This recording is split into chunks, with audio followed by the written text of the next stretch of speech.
je me suis reconnectée à moi-même, à mes envies.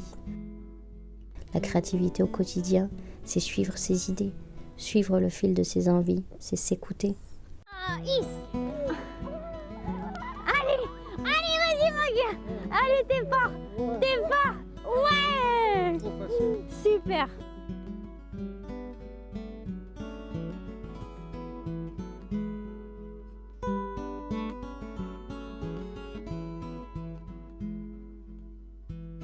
Souriez. Vous êtes filmés. Salut. Ça va bien? Oui, ça va et toi? Ben oui. Bienvenue. Merci d'être venue. Ça fait plaisir. J'ai réalisé la semaine passée que ça fait 7 ans qu'on se connaît. 7 ans. 1, 2, 3. Et là, Charlie se réveille. J'avoue, je l'oublie à chaque fois. Et t'es la première personne en fait que j'ai rencontrée quand je suis arrivée à Montréal. C'est vrai. Je me souviens, tu démarrais tout juste ta carrière dans la finance. Oui. Et on avait beaucoup de discussions en lien avec ça. Tu avais un plan déjà tout tracé de la carrière que tu voulais mener, comment tu allais gravir les échelons, etc. T'es prêt, mon pépon? Ouais, mon cœur. J'ai appuyé sur le bouton. Tiens, viens. On va là. Allez, frappe. Sympa. Vas-y, ici. Pépon. Regarde ici. Viens. Viens. Hop là. Et aujourd'hui, il y a comme un revirement de situation. Alors, qu'est-ce qui s'est passé dans ta vie pour que soudainement tu décides de changer de direction? Ouais, mais je pense que c'est la vie qui m'a traversée, je pense. Tu sais, à l'âge où on s'est rencontrés, on était quand même plus jeunes. Et avec les études, je pense la façon dont on est élevé, qu'on grandit, peut-être on est comme dans une forme aussi de déni de soi, de déni de ce qu'on veut vraiment, ou peut-être on ne se pose juste pas la question parce qu'il y a comme un rythme effréné dans lequel on vit, dans la société, etc. On enchaîne. Et en fait, justement, c'est le fait de devenir maman pour la première fois. J'ai accouché en 2016 d'un petit garçon qui s'appelle James, comme tu sais. Et je pense que c'est le chemin de devenir parent, c'est le chemin qui m'a transformée intérieurement. Après, tu vas manger une brioche. Oui. Comme ça. C'est pas la brioche? J'ai vécu ma grossesse de James de la même manière que j'ai vécu un peu comment je vivais au travail. J'étais assez anxieuse, je faisais que travailler. Puis du coup, pendant ma grossesse, j'ai toutes les peurs de grossesse classiques qui sont arrivées, la peur de l'accouchement, la peur des peurs de l'inconscient collectif ou les peurs des histoires qu'on entend aussi, de toutes les femmes un peu autour de nous. Et cette grossesse, je l'ai vécue vraiment comme sur un pilote automatique. Vraiment, je ne me posais pas de questions, j'étais dans mon coin. Pour vraiment me rassurer intérieurement, j'allais chercher beaucoup d'informations, surtout qu'on en a tellement maintenant qui sont disponibles en ligne. Et je pense que j'en ai fait comme une overdose d'informations aussi, parce qu'on en ingurgite, puis on veut savoir, ok, je suis à combien de semaines, qu'est-ce qui se passe pour bébé, qu'est-ce qui se passe pour moi, si j'ai des petits saignements, est-ce que c'est normal, on prend peur de suite, parce que c'est quelque chose vraiment de tangible, un petit être qui grandit à l'intérieur de nous. On se pose tellement de questions. Est-ce qu'on va être une bonne maman? Est-ce qu'on va savoir accoucher? Comment on va savoir pousser? J'ai comme eu un premier éveil de recherche de quête de sens avec cette grossesse-là. Franchement, j'ai eu une belle grossesse. J'ai eu un bel accouchement à l'hôpital. J'ai pris la péridurale. Je ne m'étais pas vraiment questionnée sur le sens de la péridurale. Donc, j'ai pris la péridurale. On dirait que c'était comme ancré dans qui je suis ou à qui je m'identifie en fait, à toutes ces femmes qui font la péridurale. Je pense aussi un côté pas mal plus français qu'au Québec, parce qu'au Québec, il y a beaucoup de services en fait, ou beaucoup d'accompagnements qui sont proposés pour te donner les informations que tu as besoin. Mais je n'étais pas à la recherche de ces informations-là à ce moment donné. mon passé, mes expériences passées m'amenaient à faire ces choix-là sans vraiment me questionner. C'était tout naturel d'aller à l'hôpital pour accoucher. Ça m'était jamais venu à l'esprit qu'on pouvait accoucher autrement. Et j'ai eu un très bel accouchement quand même. La péridurale, elle a stoppé mon travail en fait. Je ne savais pas que la péridurale pouvait stopper le travail. J'ai même pas vécu qu'est-ce que ça voulait dire profondément en fait ça. Parce que je vivais le travail et en fait je le vivais pas le travail. Tu sais, c'est comme si tu es à l'hôpital puis t'attends. Tu sais, t'es pas acteur. Tu es spectateur de ton accouchement. Tu es spectateur et puis c'était correct. Et je l'accepte et je suis contente d'avoir vécu ça. Parce qu'en fait cette expérience-là m'a appris pour ma grossesse suivante aussi. Et après, mon fils est arrivé. Et là, l'accouchement s'est bien passé, mais le retour à la maison, ça a été un choc assez brutal. Et je m'identifiais vraiment comme « il faut que je retourne travailler, je ne suis pas une femme qui reste à la maison, je ne vais pas faire que m'occuper de mes enfants ». Comme des étiquettes ou qu'on m'a mise ou que je me suis mise. Et puis j'avais du mal à vivre au quotidien avec James aussi parce que je l'ai amené à la garderie assez tôt quand même. Parce que je pensais... On passe toujours à la suite. Je n'étais pas du tout dans l'instant présent, je n'étais pas dans le lâcher-prise. Mais James, il m'a éveillée à ça. En grandissant, j'ai grandi avec lui. Et j'ai appris c'était quoi la patience, j'ai appris l'instant présent. Il a semé des graines comme ça. Et vraiment, le choc que j'ai eu, c'est que j'ai perdu quelqu'un qui était cher à mes yeux. Et aux yeux de notre famille, mon mari et moi. Et en fait, c'est cette perte-là qui a fait comme une bombe à l'intérieur de moi. J'étais déjà dans le questionnement, déjà de transformation. Puis là, je me suis dit, non, c'est pas possible. C'est quoi le sens de la vie? Qu'est-ce que je veux voir? Qu'est-ce que je veux créer? Qu'est-ce que je veux manifester? En fait, c'est quoi le sens de ma vie? Et donc là, c'est vraiment là que j'ai décidé de faire un virage à 360 dans ma carrière, mettons, parce que je suis passée de la finance à la périnatalité. J'avais envie d'aider, j'avais envie d'être utile en fait. Et là, je me suis questionnée, ok, comment je peux être utile dans mon travail? Qu'est-ce que je peux faire? Comme une recherche de mission de vie en fait? Ouais, comme une mission de vie ou juste se questionner en fait. Tu t'arrêtes 5 minutes et tu te dis, ok, est-ce que j'aime ma vie telle qu'elle est maintenant? Est-ce que c'est ça que je veux faire?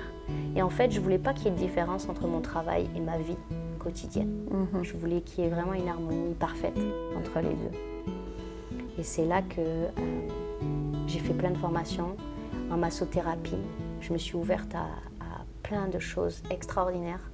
J'ai ramené beaucoup plus de présence, beaucoup plus de connexion à moi-même, à qui je suis, qu'est-ce que j'ai envie de faire, qu'est-ce que j'ai envie de voir, de la douceur, beaucoup d'amour, beaucoup de douceur, c'était un plaisir. Moi qui te connais depuis 7 ans, je peux le dire, je le vois, tu es une femme transformée, tu es plus apaisée, c'est vrai, on dirait que tu es dans le vrai, dans l'instant présent. Ouais, en harmonie, je suis plus en harmonie, tu vois, je lutte moins contre les émotions, je les accueille, toutes ces émotions. Je ne m'identifie plus à elles non plus. J'essaie d'être en harmonie avec qui je suis vraiment, qui je veux être. Quand j'ai construit Bedon Bulle, à la suite de toutes ces formations en accompagnement à la naissance, en massothérapie, je propose le bain pour les nouveau-nés aussi, parce que j'adore l'eau. Je voulais intégrer l'eau dans mes soins. C'est l'environnement que les enfants, dans lequel un enfant se construit, c'est dans l'eau. Exact. Proposer une forme de légèreté à la transition entre le bedon de la maman et la terre. On entend souvent que l'accouchement, on parle souvent de l'expérience que la mère vit, mais l'enfant, lui, ne peut pas parler, donc on ne sait pas vraiment comment il a vécu les choses, mais aujourd'hui, on dit que c'est l'événement le plus traumatisant d'une vie. C'est quand on naît, même si on ne s'en rappelle pas, mais je pense que notre corps s'en souvient. C'est que chaque naissance est unique, et donc d'accompagner ces mamans-là, soit tout au long de la grossesse, soit après leur accouchement pour les soutenir, et de voir un peu C'est l'impact que je peux avoir en les soutenant, en les aidant, et en utilisant mon expérience aussi, et me mettre au service de ces femmes-là, en fait. C'est vraiment comme un don de moi que je souhaite faire, en fait.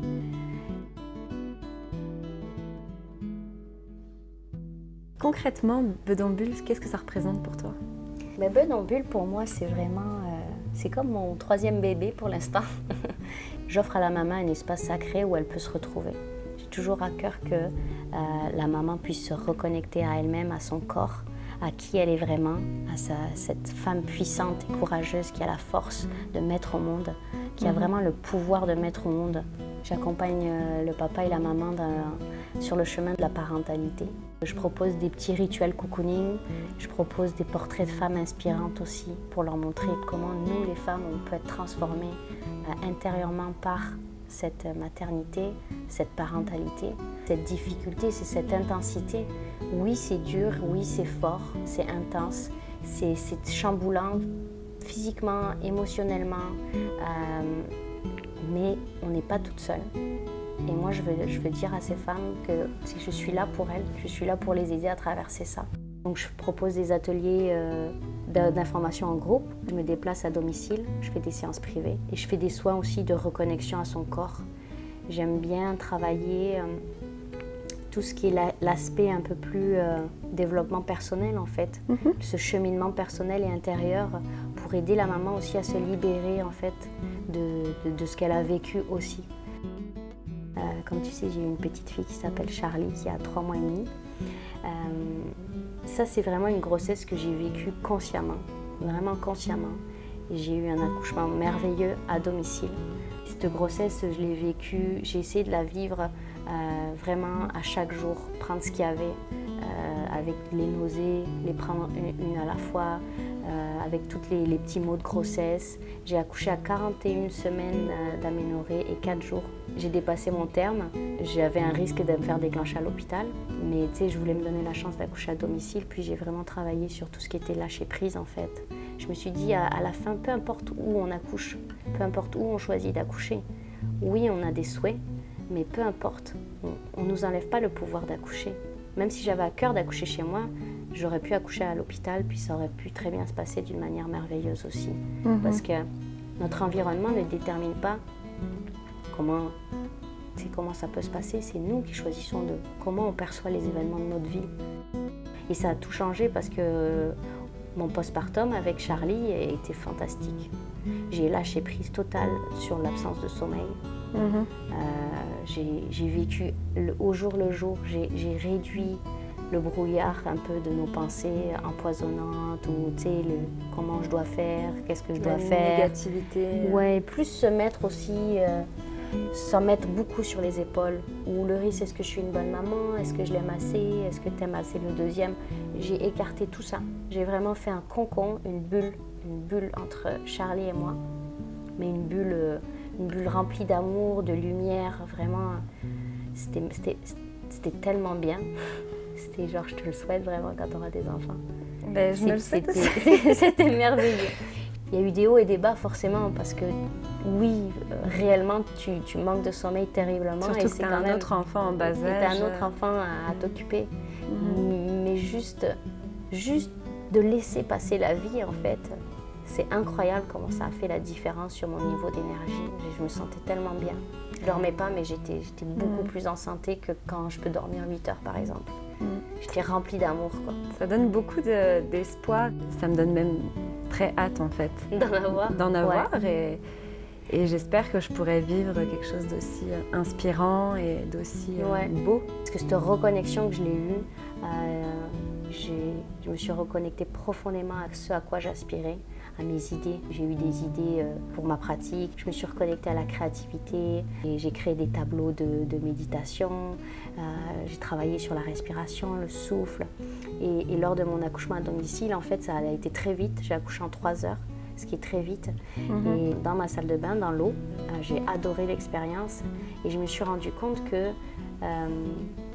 peu importe le nombre de choses que tu apprends, les points d'acupression, tout ce que tu peux voir. À la fin de la journée, c'est toi qui dois souffler ton bébé. Puis c'est toi et toi. toi avec toi dans ta tête. Donc c'est beaucoup de bienveillance envers toi-même, beaucoup d'amour tout le long de la grossesse, beaucoup de courage, de force, de se connecter, de se nourrir à qu'est-ce qui te rend puissante pour donner naissance. Tu as vraiment été maîtresse de tes choix Ouais. en fait et tu les as assumés. Ouais. Donc en fait, tu as pu être l'actrice de ton accouchement et Totalement. non pas la Ouais. spectatrice comme pour la première grossesse où tu te laissais un peu plus guider Ouais, et que tu exact. savais pas Totalement. comment faire. Totalement. J'ai fait un suivi sage-femme pour accoucher à domicile et c'était empreint d'humanité, c'était empreint de douceur, c'était beaucoup d'amour. Je communique encore avec ma sage-femme, puis je l'adore. Et je la remercie tellement. Quand j'ai accouché, j'arrêtais pas de lui dire merci, merci, merci, merci. Tu sais, C'est en train de m'émouvoir là, ça me met la larme. Ah ben non, on va pas pleurer parce que Ouais. tu vas me faire monter les larmes. J'ai encore des hormones dans le tapis, comme on dirait au Québec. Parce que je suis toujours dans l'instant présent et, je suis mon intuition.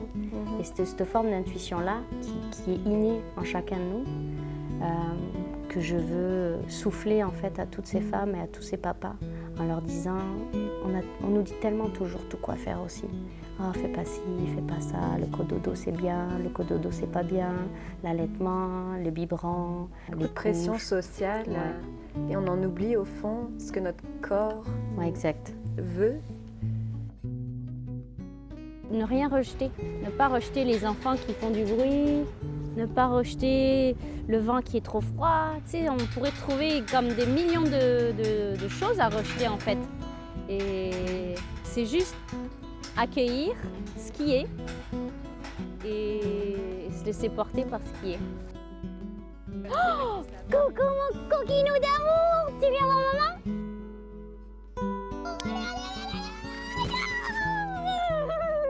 Aussi, j'avais envie de toucher plus de monde à moindre coût. Donc j'ai créé une formation d'accompagnement en ligne où je suis des femmes comme une cohorte de cours en fait, où je réunis en fait plusieurs femmes qui sont enceintes dans la même période et on partage ensemble, on vit ensemble les mois de la grossesse jusqu'à l'accouchement et on se rencontre, on fait des ateliers et des lives ensemble 2 fois par mois. Pendant tout le mois en fait elles ont un livret où elles ont des exercices en fait de développement personnel. Je leur offre en fait l'opportunité de se retrouver avec elles-mêmes. C'est prendre du temps pour soi, s'asseoir à une table, prendre un stylo, prendre un crayon, prendre n'importe quoi ce qu'on a sous la main et se laisser vivre ce qu'on a à l'intérieur. Tu sais, quand tu passes un accouchement parce que tu as peur, tu transcendes les peurs que tu as. Mets-les sur papier, mets des mots dessus, mais si c'est pas des mots, mets des images dessus. Je parle toujours de bedambule, s'ouvrir à la vie avec douceur et créativité. Se sentir entouré d'amour, qu'on n'est pas toute seule. Ça, c'est vraiment un projet que j'ai à cœur de mettre en place en France. En France parce que Tu quittes le Québec après exact. 13 ans. Ouais. Avec nos enfants, personnellement, on voulait retourner aux sources, se rapprocher de notre famille. Et aussi parce que j'ai tellement appris au Québec, j'ai tellement appris de choses que j'ai envie de les partager, j'ai envie de les redonner. Je travaille aussi avec des jeux d'oracle dans mon quotidien. Et j'aimerais vraiment les mettre en pratique auprès des femmes enceintes. C'est un jeu de cartes que j'utilise pour faire des tirages en fait, par rapport à des questions que j'ai, qui m'aident dans mon quotidien. Malade, c'est malade. J'ai eu la femme. La femme, c'est l'intuition. Se reconnecter à son corps de femme, sa puissance de femme pendant la grossesse, l'accouchement, et suivre son instinct surtout, au-delà de ce que les autres nous demandent de faire. Tada! C'est l'oracle des reflets de Célia Mélesville. J'adore, franchement j'adore. C'est des dessins qui me parlent et en fait j'utilise, c'est une forme de créativité. J'utilise cet outil-là pour me guider en fait. Je te montre une carte par exemple que j'aime beaucoup, c'est la transformation. C'est une chrysalide en papillon. Et donc cette image, qu'est-ce qu'elle t'inspire? Qu'est-ce qu'elle soulève en toi? Et alors, est-ce que apprendre à s'écouter, c'est apprendre les ressentis de son corps? Exact. Est-ce que tu as des frissons? Est-ce que tu as le cœur qui bat un peu plus vite? Des choses comme ça. La texture de la carte te ramène à l'instant présent. Fait que ça, c'est la carte de la femme. Ouais, C'est celle que tu as tirée aujourd'hui. Ouais. C'est l'intuition. Merci, Yaïba.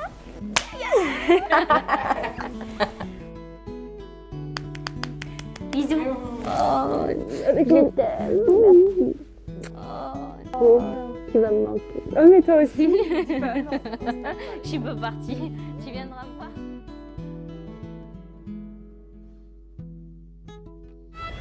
Allez. Ok. Are you ready? 1, 2, 3. Put your hands up. Are you okay? Yeah, I know. Prenez soin de vous. Lâchez prise. L'instant présent. L'amour.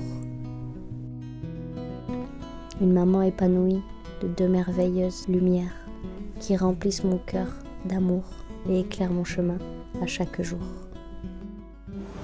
Maman, touche ma joue, il est très froid. Ah oui, ta joue. Bah oui, mon cœur, c'est l'hiver.